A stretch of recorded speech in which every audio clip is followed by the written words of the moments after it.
Guys, let me dire le colonel, si on a un artiste qui a 95% chance pour ici par rapport avec tout artiste qui entre aux États-Unis, nous pas quoi.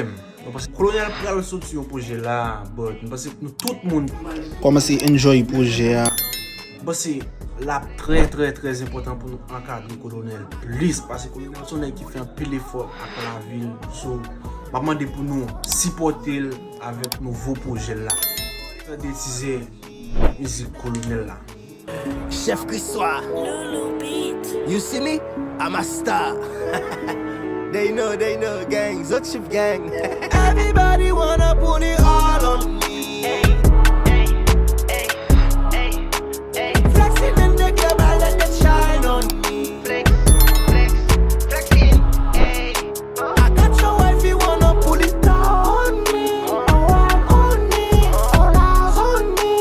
Everybody wanna put it all on me. Put it down on me. Put it all on me. But it's all on me. Yeah.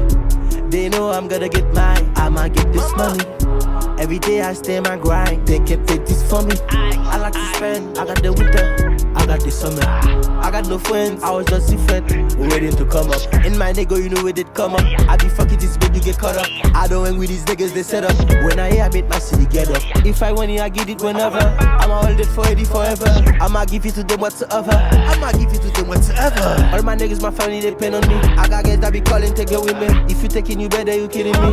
I don't give a fuck about it for me. Dis-moi qui ça nous passe de nouveaux projets ça. So, bon nous dit colonel respect chapeau ba frère. So, bel projet, m'attendre à force connaît déjà.